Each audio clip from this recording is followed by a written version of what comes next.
Hello বন্ধুরা, আরকে কিচেনে সবাইকে স্বাগত। আজকে আমি রাখি পূর্ণিমার স্পেশাল ভাইদের যেটা খুব পছন্দ খাসির মাংস, ওইটা আমি বানাচ্ছি ধামসা আলু দিয়ে। ধামসা আলু মানে হচ্ছে একদম বড় বড় আলু হবে, ওইভাবে আমি বানাচ্ছি। চলুন দেখাই কিভাবে বানাচ্ছি।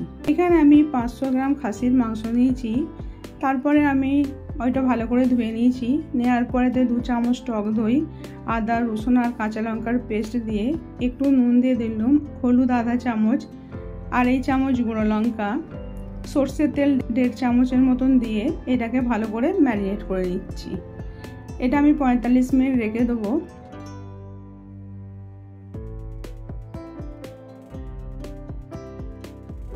তারপর সর্ষের তেল গরম করতে দিয়েছিলাম। এবার গোটা গোটা বড় আলুকে নুন হলুদ মাখিয়ে এটাকে আমি ভেজে নিচ্ছি সর্ষের তেলেতে।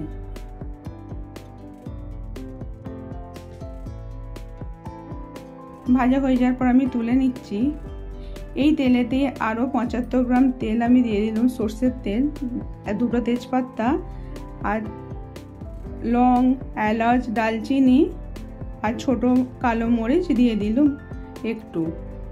দেওয়ার পরেতে 2টো পেঁয়াজ কুচানো দিয়ে এটাকে ভালো করে ভেজে নিতে হবে হালকা ব্রাউন করে। তারপর আরও আমি 1.5 চামচের মতন আদা রসুন কাঁচা লঙ্কার পেস্টটা দিয়ে আধা চামচ জিরে গুঁড়ো দিয়ে দিয়েছি। দিয়ে এটা ভালো করে কষে নেব 3 মিনিট।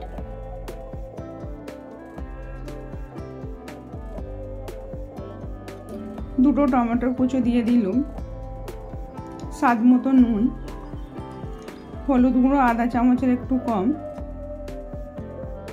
দিয়ে ভালো করে কষে নিয়েছি। ম্যারিনেট করা মাংসটা এবার আমি দিয়ে দিচ্ছি।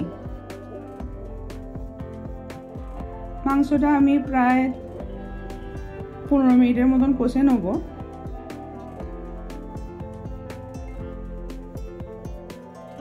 এইটা আমি লঙ্কা গুঁড়ো দেবো না, তখনই দিয়ে দিয়েছি। এবার এটা চাপা দিয়ে আরও 10 মিনিট আমি এটাকে চাপা দিয়ে কষতে দিয়েছিলাম। 10 মিনিট পরে ঢাকনাটা খুলে গোটা আলুগুলো দিয়ে দিলাম, দিয়ে আরও চাপা দিয়ে আমি 15 মিনিট এরকমই স্লো আঁচে পাকতে দেবো। এবার ধনেপাতা, ছোট এলাচ, দালচিনি আর একটা লঙ্কা পেস্ট করে নিয়েছি, ওইটাকে এবার ঢাকনাটা খুলে নিলাম। ঢাকনাটা খোলার পর একটু নেড়ে নিয়ে ধনেপাতার পেস্টটা এখনই দিয়ে দেবো। দিয়ে ভালো করে এটাকে মিক্স করে নিতে হবে।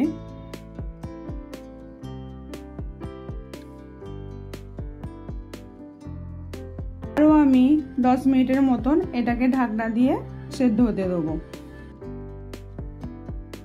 10 মিনিট পরেতে ঢাকনাটা খুলে এবার গরম জল দিয়ে দিলাম পরিমাণ মতন।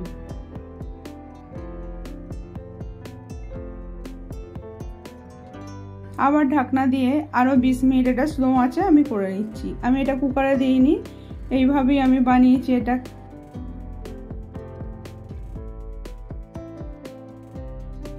এইভাবে বানিয়ে দেখবেন।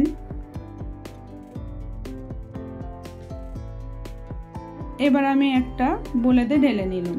ভালো লাগলে লাইক কমেন্ট শেয়ার করবেন। আবার অন্য কোনো রেসিপি নিয়ে আসবো।